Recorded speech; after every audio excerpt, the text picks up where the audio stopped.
Olá, meus amigos, olá, minhas amigas do Legislação Integrada.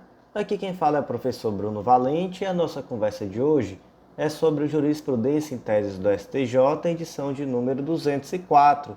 É a sexta edição sobre o tema bens de família. Antes de começar, fica aquele convite de sempre para você que vem sempre aqui, mas ainda não está inscrito no nosso canal.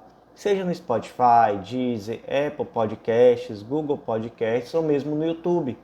Não deixa de ativar o sininho para ficar sabendo de todas as notificações, nem de curtir, compartilhar, comentar e enviar para aquele amigo que estuda para concurso, faz faculdade de direito, é profissional da área jurídica, enfim, aquela pessoa que você conhece que tem interesse nesse tipo de conteúdo.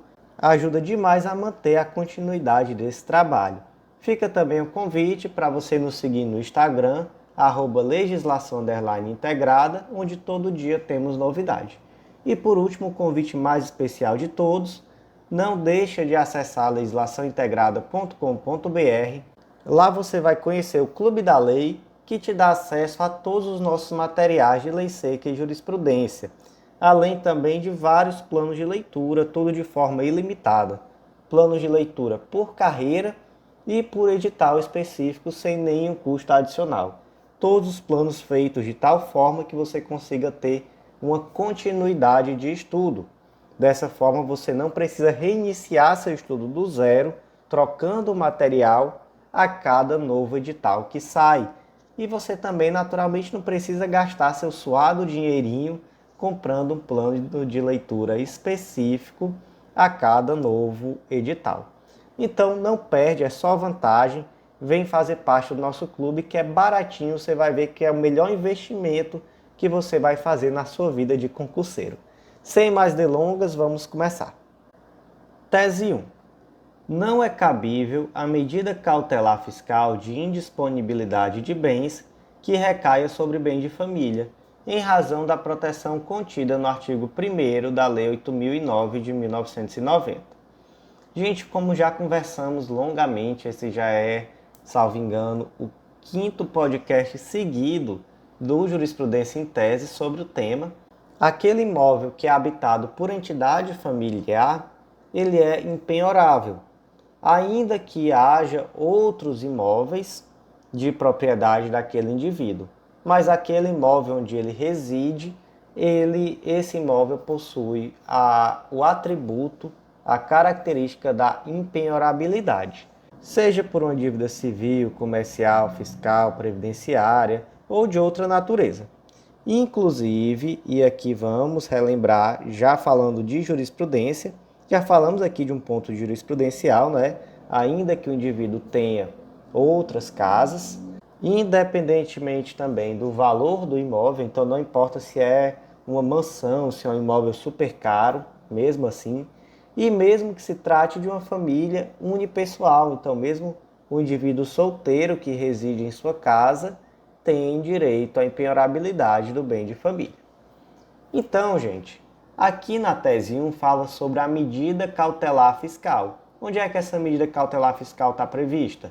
Lá na lei número 8397 de 92. Veja só o que diz o artigo 4º. A decretação da medida cautelar fiscal produzirá de imediato a indisponibilidade dos bens do requerido até o limite da satisfação da obrigação. Em tese, se trata aqui de uma medida que tem o objetivo de acautelar parte do patrimônio do devedor, a fim de que no momento oportuno este não frustre uma execução fiscal. E aí, é possível tornar indisponível um bem de família? Não é possível, gente, não é. Assim como não é possível penhorar, não é possível uma indisponibilidade desse bem de família através de uma medida cautelar fiscal. Então, tese 1, não é possível que medida cautelar fiscal de indisponibilidade de bens recaia sobre bem de família. Tese 2.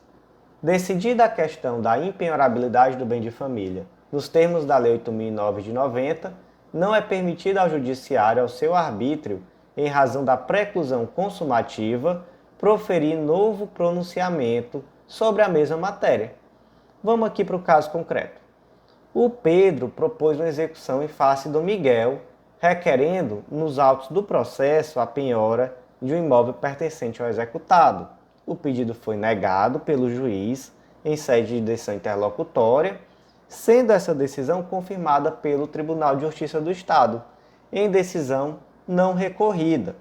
Então, veja só aqui a situação. O indivíduo não recorreu, ou melhor, em um primeiro momento o indivíduo recorreu da decisão interlocutória, mas posteriormente ele perdeu esse recurso e ele não voltou a recorrer. Então, transitou em julgado aqui essa questão. Posteriormente, em sede de sentença, o juiz entendeu pela penhorabilidade do bem. Então, ele entendeu em sentido contrário ao que foi decidido anteriormente. É possível essa decisão na sentença? A resposta é não, não é possível. Por quê? Porque houve preclusão consumativa do que foi decidido lá na decisão interlocutória. Veja só, já houve uma decisão de mérito sobre esse assunto, inclusive houve um recurso, que foi um agravo de instrumento, um recurso cabível. Posteriormente, o Tribunal de Justiça confirmou essa decisão, então, olha só, já existe inclusive uma decisão do Tribunal de Justiça a favor do indivíduo executado, então aqui é a favor de Miguel, e aí, posteriormente, o juiz foi lá e simplesmente modificou o entendimento em relação àquele ponto que já foi recorrido e mantido e não foi recorrido novamente. Então já houve ali uma preclusão consumativa. Da mesma forma, se Pedro tivesse deixado isso passar, não tivesse recorrido, já haveria também uma preclusão acerca daquele tema. Então não seria possível novamente aquilo ser repisado em sede de sentença. Então, nesse caso aqui, houve uma preclusão consumativa. Tese 3. O protesto contra a alienação do bem de família não possui o objetivo de obstar ou anular o negócio jurídico de venda do imóvel impenhorável, mas tão somente de informar terceiro de boa-fé a respeito da pretensão do credor de penhora do bem. Então vamos aqui também para mais um caso concreto. Imagina que a Maria tem uma ação em face do João. O João só tem um bem, o único bem de João é a casa que ele mora. Mas vamos pensar aqui. A Maria ela não está conseguindo penhorar nada, mas o João já é bem velhinho, por exemplo. Não existe ali uma expectativa que João viva muito tempo. E a Maria pensa, olha, a impenhorabilidade do bem de família é uma impenhorabilidade circunstancial. Ela pode mudar a qualquer momento, não pode? Ela pode. Então, por exemplo, imagina que o João mora sozinho. Ou era José, não lembro mais quem era o credor. Imagina que ele mora sozinho nessa casa e ele faleceu. Ninguém mais ficou morando nessa casa. Os filhos dele já têm casa, enfim. Essa casa vai permanecer impenhorável? Não, ela não vai porque é circunstancial. Então imagina que João se muda para outra casa. Essa casa onde ele morava permanece impenhorável? Não permanece. Né? Então é uma circunstância. Essa impenhorabilidade do bem de família, ela só existe em uma circunstância específica, que é quando o indivíduo utiliza a casa para a sua moradia ou de sua própria família. Então Maria pensa assim, diz, olha, excelência, eu sei que eu não posso penhorar essa casa, mas me faça aí uma gentileza, eu vou lhe pedir que você defira aqui um pedido de protesto contra a alienação desse bem de família. E o que de acha é esse protesto? Ele está lá no artigo 301 do Código de Processo Civil, que diz: a tutela de urgência de natureza cautelar pode ser efetivada mediante arresto, sequestro, arrolamento de bens ou registro de protesto contra a alienação de bem e qualquer outra medida para a assecuração do direito. Esse protesto, então, ele é uma medida judicial preventiva. Para que serve o protesto? O protesto ele não inibe que esse imóvel seja vendido, não importa nenhum tipo de penhora desse bem, enfim, nada disso. Ele só diz, olha, ele só faz escrever na matrícula do imóvel, olha, a Maria tem um processo de execução contra João e ela tem interesse na eventual penhora desse bem. Isso que o protesto vai fazer. Para que isso serve?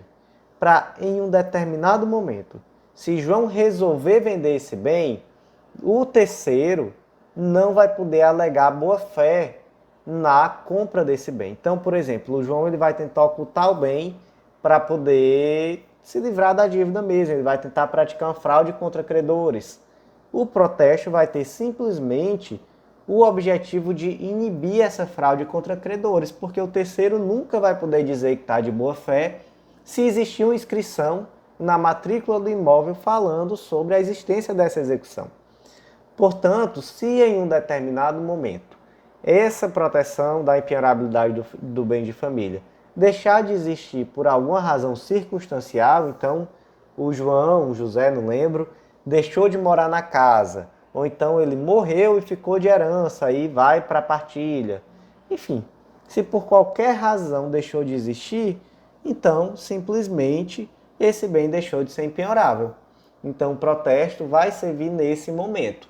E ele vai evitar, naturalmente, que enquanto isso não aconteça, esse indivíduo se desfaça desse bem em uma situação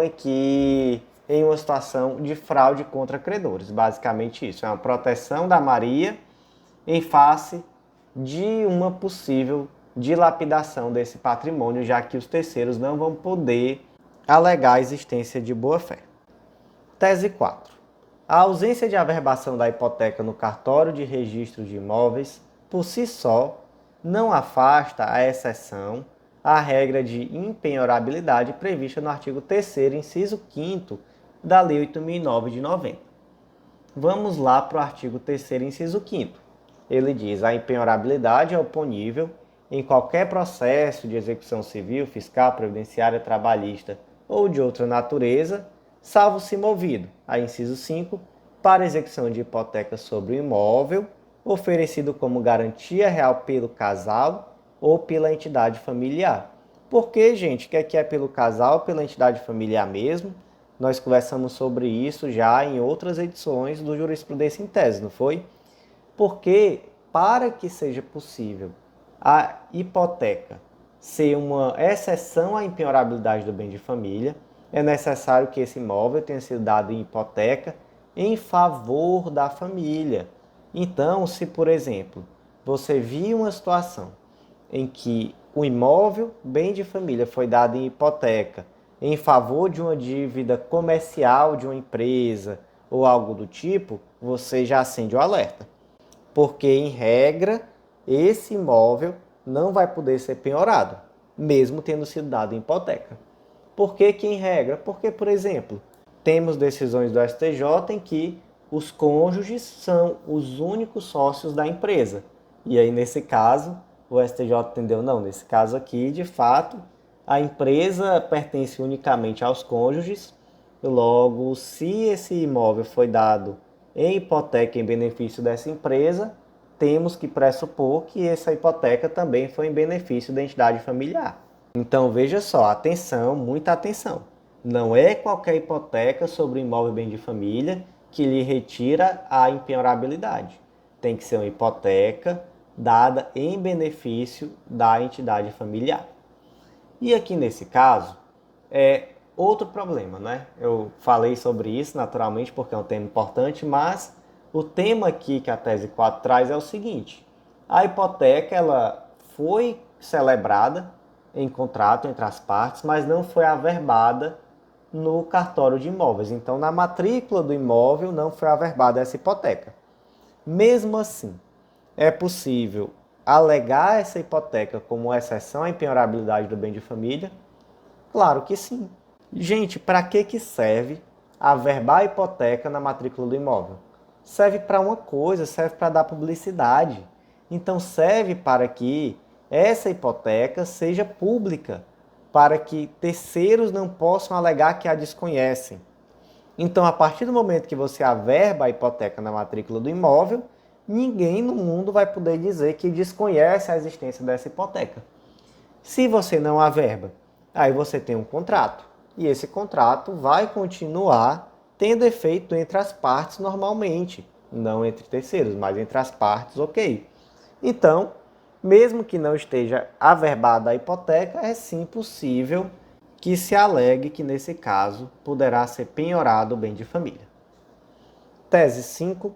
Tratando-se de execução proposta por credor diverso daquele em favor do qual for outorgada a hipoteca, é inadmissível a penhora do bem imóvel destinado à residência do devedor e de sua família, pois não incide a regra excepcional do artigo 3º, inciso 5º da Lei 8.009 de 90.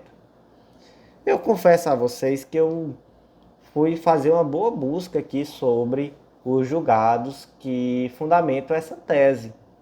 E não são muitos, na verdade, eu não lembro, mas talvez fosse até só um ou dois, enfim, muito pouco. Fui olhar inteiro o teor de acórdão, porque tem hora que parece que está acabando a criatividade, já é a quinta edição seguida sobre o tema, e a criatividade vai acabando e vão colocando umas teses que, nossa senhora. Gente, imagina que o Banco A celebrou um contrato de empréstimo com o Francisquinho, e aí, como garantia desse contrato de empréstimo, o imóvel de Francisquinho, a sua residência, foi dado em hipoteca. Só que o Francisquinho também tem uma dívida com o Banco B. E aí o Banco B propôs a ação e disse assim, ó, Francisquinho, ou melhor, senhor juiz, excelência, penhore essa casa de Francisquinho porque ele deu hipoteca para o Banco A. Então, se ele deu em hipoteca para o Banco A, é porque ele abriu mão do bem de família. Isso faz algum sentido? Não, né, gente? Enfim, até contraria totalmente a lógica você imaginar isso. É claro que a exceção da impenhorabilidade do bem de família decorrente da hipoteca é só em relação ao Banco A, que é o destinatário da hipoteca. O Banco B não tem nada a ver com isso e não pode pedir a penhora do bem de família. Quando eu disse a vocês que eu saí procurando inteiro teor de acórdão, julgado por julgado, para tentar entender o porquê dessa tese, é porque parece uma coisa tão óbvia que eu achei que tinha algo de diferente, mas realmente se tinha, me passou desapercebido, porque aparentemente a tese se refere de fato a essa situação bem óbvia, a qual parece mesmo ser, né? Mas é porque é uma tese tão óbvia que, enfim, despertou a atenção, o medo de não estar observando alguma coisa. Tese 6. Para aplicar a exceção à impenhorabilidade do bem de família, prevista no artigo 3º, inciso 4 da Lei 8.009 de 90, é preciso que o débito de natureza tributária seja proveniente do próprio imóvel que se pretende penhorar. O que diz o artigo 3º, inciso 4º? A impenhorabilidade é oponível em qualquer processo de execução civil, fiscal, previdenciária, trabalhista ou de outra natureza, salvo se movido, inciso 4º, pela cobrança de impostos predial ou territorial, taxas e contribuições devidas em função do imóvel familiar. Então, gente, aqui temos, por exemplo, uma situação em que o imóvel, bem de família, ele pode ser penhorado em virtude de dívidas referentes ao próprio imóvel. Então, por exemplo, o imóvel tem uma dívida condominial. Esse é o exemplo mais clássico. O imóvel deve IPTU. Outro exemplo super clássico. Nesses casos, é possível sim penhorar o imóvel para pagar a dívida. E o caso concreto aqui é interessante. Vamos lá. A Wanda possui uma casa e a Ariel possui um terreno. Em 2018, elas resolveram permutar os imóveis, então elas fizeram uma troca. E aí, no contrato ficou estabelecido que cada um desses imóveis deveria ser entregue sem nenhuma dívida tributária, dívida condominial, enfim, com tudo em dia. Era dever do proprietário original repassar o imóvel com tudo ok. E aí, de início, Wanda possuía uma casa e Ariel um terreno, então elas trocaram. A Wanda depois percebeu que o terreno, que pertencia antes a Ariel, tinha IPTUs atrasados, relativos aos anos de 2006 e 2007. E aí, a Wanda notificou a Ariel a regularizar os pagamentos. Só que a Ariel não regularizou os pagamentos. E aí imagina, por exemplo, que a Wanda precisava construir nesse imóvel, nesse terreno. Então ela precisava de uma certidão negativa para poder regularizar, dar início à construção, e ela foi lá e resolveu pagar. Pagou esse IPTU e propôs uma ação de cobrança em face de Ariel em relação ao valor que ela pagou de IPTU, já que de fato, por uma questão contratual, essa dívida pertencia a Ariel e não a Wanda. Qual é então, gente, a origem dessa ação de cobrança? É uma origem contratual, é responsabilidade contratual. E aí, no curso do cumprimento de sentença, a Wanda requereu a penhora da casa. A casa que antes pertencia a ela e agora pertence a Ariel. Só que a questão é que a Ariel morava na casa. Então era o bem de família de Ariel. Mas a Wanda disse assim, olha, eu posso penhorar, porque essa dívida aqui é referente à IPTU. Então, é uma dívida que se enquadra na exceção do artigo 3º, inciso 4º.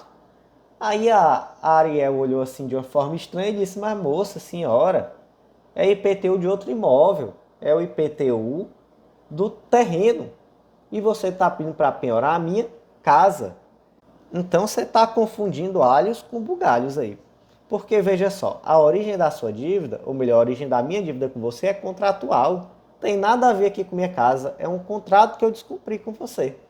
E aí, quem é que tem razão? Quem tem razão é Ariel, né, gente? De fato, a impenhorabilidade, ou melhor, a exceção à impenhorabilidade do bem de família, em virtude da dívida, de condomínio, de IPTU, etc., diz respeito ao próprio imóvel, e não a outro imóvel que, enfim, não tem nada a ver com a situação.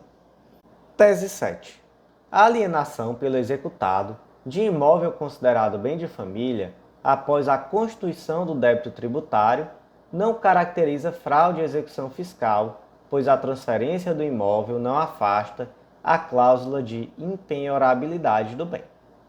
Então vamos aqui também para uma situação concreta. Imagina que a Emília é proprietária de um único imóvel onde ela reside com a sua família, ela não tem outros bens, e em 2016 a Emília praticou um ato sujeito à tributação municipal. Então imagina, por exemplo, que ela está devendo um ISS para o município. E aí foi constituído um crédito tributário em favor do município e em 2018 foi proposta uma execução fiscal. Em 2020, Emília vendeu um imóvel. A venda do imóvel pode configurar fraude de execução fiscal? Não, não configura fraude de execução fiscal. Até porque, segundo o STJ, a alienação do imóvel que serve de residência do executado e de sua família, após a constituição do crédito tributário, não afasta a cláusula de impenhorabilidade do bem. Então, o bem não deixou de ser impenhorável. Dessa forma, não resta caracterizada fraude à execução fiscal. Tese 8. A impenhorabilidade de bem de família não pode ser arguída em ação anulatória de arrematação após o encerramento da execução. Vamos lá para um caso concreto. A Maria teve o seu imóvel leiloado em processo de execução. Então, veja só. Havia uma ação contra Maria. Maria perdeu essa ação. Deu-se início a um processo de execução. O juiz mandou penhorar a casa de Maria. Fez-se a penhora. Esse imóvel foi a leilão e ele foi arrematado. Durante todo esse período, Maria nunca disse que esse imóvel é bem de família. Talvez por ter um advogado fraco, digamos assim, um advogado que, enfim, nem isso trouxe aos autos. Só que, depois que esse imóvel foi arrematado, aí suponha que Maria acordou para a vida e procurou um advogado que se dê ao respeito. E esse advogado foi lá e alegou a impenhorabilidade do bem de família e pediu a anulação dessa arrematação. Então ele propôs uma ação anulatória da arrematação. É possível?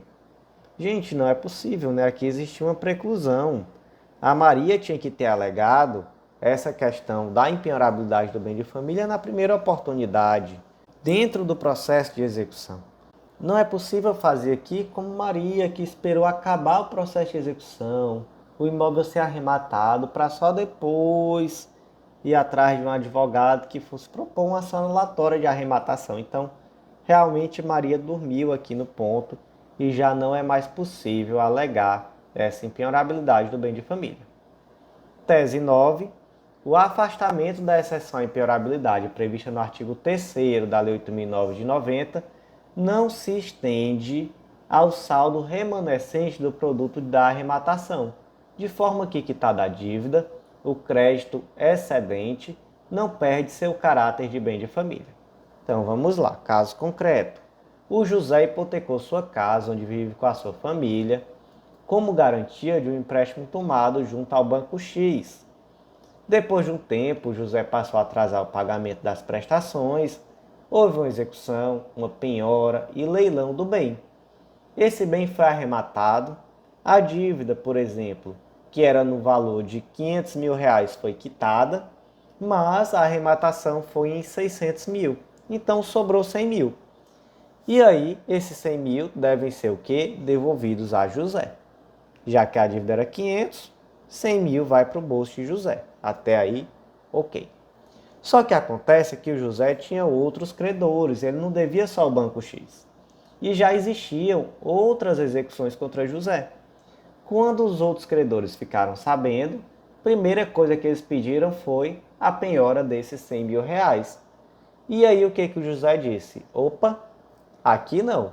Sabe por quê? Porque esse imóvel era meu bem de família. De fato, ele pôde ser penhorado, porque havia aqui uma exceção à impenhorabilidade do bem de família. Mas sobrou 100 mil reais. Esses 100 mil reais agora, eles gozam da mesma proteção à impenhorabilidade do bem de família que a minha casa gozava, porque tudo que restou da minha casa foram esses 100 mil reais. E é com esses 100 mil reais que agora eu vou ter que procurar outro imóvel para residir juntamente com a minha família. E aí, José tem razão? Sim, José tem razão, de fato.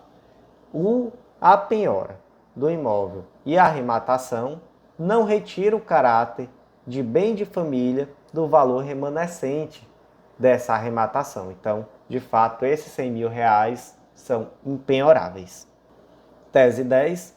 É possível a penhora do bem de família de condomínio na proporção de sua fração ideal, na hipótese de inexistir patrimônio próprio do condomínio para responder por dívida decorrente de danos a terceiros.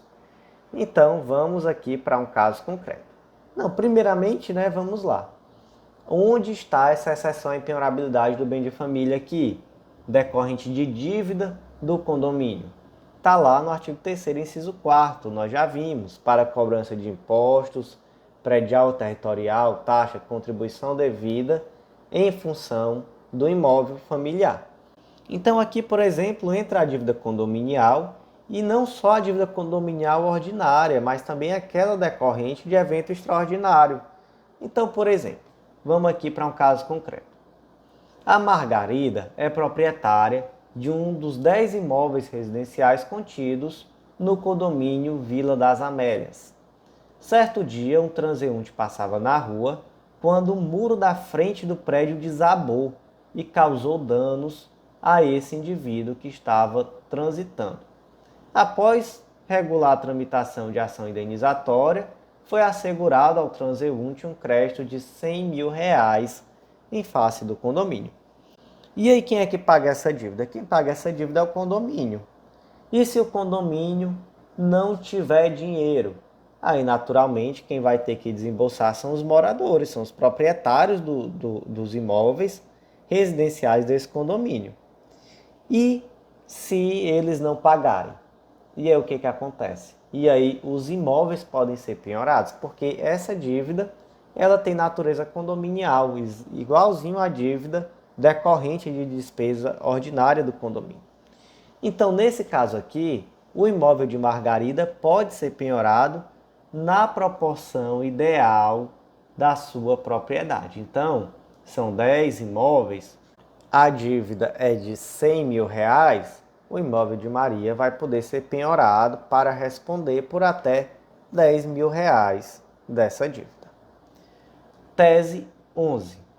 A instituição do imóvel como bem de família não constitui motivo impeditivo ao aperfeiçoamento da uso capião na hipótese de mudança ou abandono. Aqui foi um caso concreto bem interessante, eu adaptei, né? Eu sempre adapto, eu nunca trago o caso concreto igualzinho como ele está no processo, porque normalmente são casos concretos muito específicos, com muitas nuances, e aí para efeito didático não é legal. Mas eu sempre trago ali a essência do caso concreto, e eu achei muito legal o caso que motivou, um dos casos que motivou essa tese, porque o nome de uma das partes era Piccolo. E aí, naturalmente, o nome Piccolo eu usei também aqui no exemplo. Então, em 1950, o Piccolo adquiriu um imóvel situado em um terreno com 500 metros quadrados, onde passou a residir com seus filhos. Em 1980, Curirim chegou ao local, percebeu que parte do imóvel não era utilizada e ali construiu, ou melhor, edificou um barracão de madeira em uma área de 200 metros quadrados. Então ele foi lá, ele viu, ser só construindo um pedaço, né? Eu acho que eu vou pegar aqui esses 200 metros que estão sobrando e vou fazer meu barracão. E aí, gente, o exemplo, ou melhor, a decisão no processo real foi isso mesmo, viu que aconteceu? Era basicamente isso. Só não tinha um Curirim. Em 1982, o Piccolo morreu. Em 2010, os herdeiros propuseram ação de reintegração de posse em face de Curirim, que por sua vez arguiu o uso capião como matéria de defesa. E você pode propor uma ação possessória e o réu se defender alegando uso capião do bem? Pode sim, claro que pode, é possível sim arguir uso capião como matéria de defesa. E aí, nesse caso concreto, o STJ entendeu que houve uso capião. Gente, aqui ó, o Piccolo ficou de 1980 até 2010 morando lá, né? 30 anos. O STJ entendeu que sim, ele disse que o bem de família, sobrevindo mudança ou abandono, é suscetível de uso capião. Então, nesse caso aqui, ele entendeu que houve um verdadeiro abandono de parte desse terreno, na medida em que o Curirim chegou lá, edificou um barracão, ficou ali 30 anos morando, ninguém disse nada, então houve ali um verdadeiro abandono do imóvel, ou pelo menos de parte desse imóvel, por parte de Piccolo e sua família. Portanto, foi possível aqui sim a uso capião. Então, meus amigos, por hoje foi isso. Eu agradeço a você que ouviu até o final. Fica aquele convite de sempre, não deixa de acessar legislaçãointegrada.com.br, vem fazer parte do nosso clube, com certeza vai te ajudar demais. E fica também o convite para o nosso próximo podcast. Não deixa de vir, não deixa de se inscrever no nosso canal, que eu te aguardo lá.